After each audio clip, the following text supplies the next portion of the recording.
So you have this process, which is quite spontaneous, going on. We call it life. It's controlling itself. It's aware of itself. It's aware of itself through you. You are an aperture through which the universe looks at itself. And because of it's the universe looking at itself through you, there's always an aspect of itself that it can't see. So it is like that snake, you see, that is pursuing its tail, because the snake can't see its head, like you can't. We always find, as we investigate the universe, make the microscope bigger and bigger, and we will find ever more minute things. Make the telescope bigger and bigger and bigger, and the universe expands because it's running away from itself. It won't do that if you don't chase it.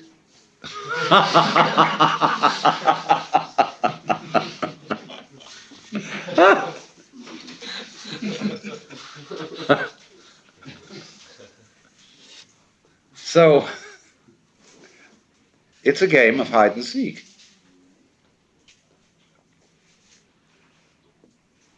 Really, when you ask the question, who is doing the chasing,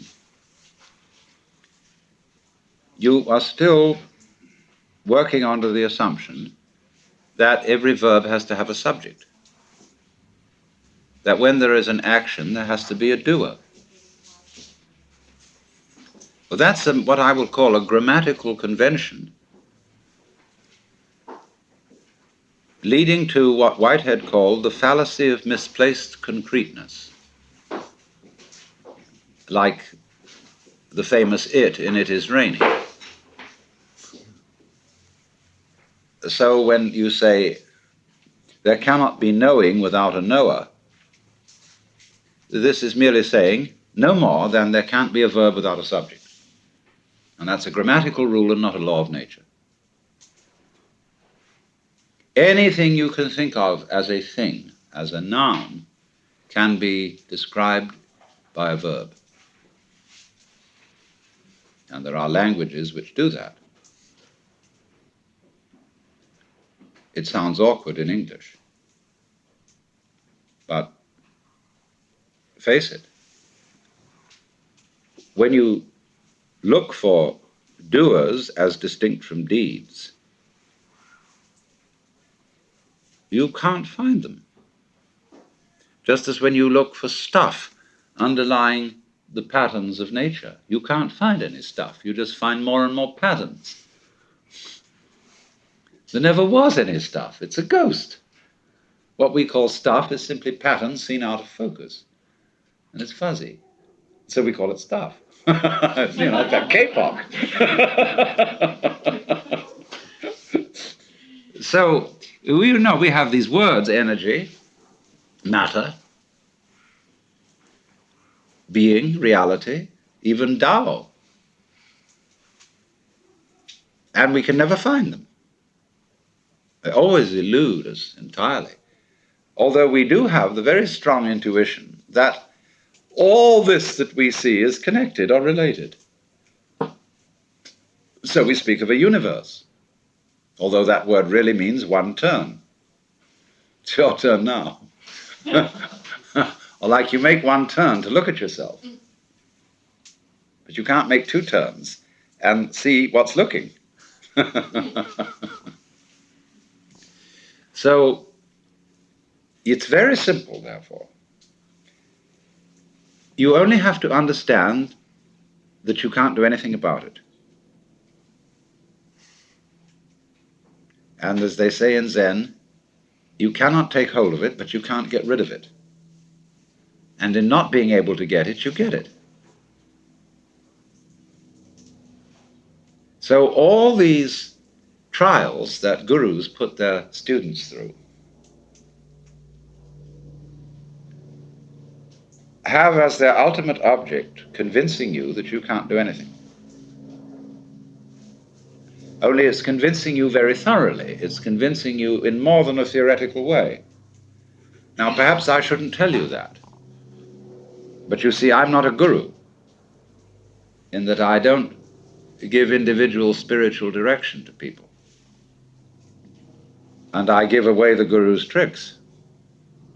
That may not be very good, but on the other hand, those tricks are only necessary in the sense that I would say to someone, it's necessary for you to go to a psychiatrist if you think you must. And if you are not going to be satisfied without going to Japan and studying Zen Buddhism from a Roshi, okay, you better go. It isn't necessary unless you say it is. If that's the only thing that will satisfy you, and you feel that deep down inside you. If you've got that yen, therefore you've got that yen. But if on the other hand you haven't, you haven't. And I'm not going to put you down on that account, you see. The point is, what do you want to do? What is it in you to do? But there it is, that you can struggle and struggle and struggle, and indeed will do so, as long as you have the feeling inside you that you're missing something.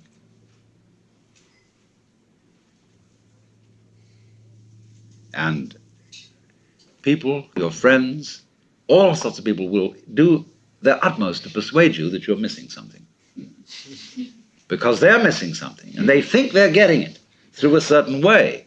And therefore, to assure themselves, they'd like you to do it too. So there's this thing. And you see, a clever guru beguiles his students by letting them have the feeling of success and accomplishment in certain directions. A guru gives people exercises, A, that are difficult but can be accomplished, and B, that are impossible. You'll always be hung up on the impossible ones, but the possible ones you will get a feeling of making progress, so that you will double your efforts to solve the impossible exercises. And then they range things in many, many ranks and levels through which you can advance. This stage of consciousness, that state of consciousness, or think of the degrees of masonry, or so on. Ranks in learning things, the different belts you get in judo and all that kind of jazz.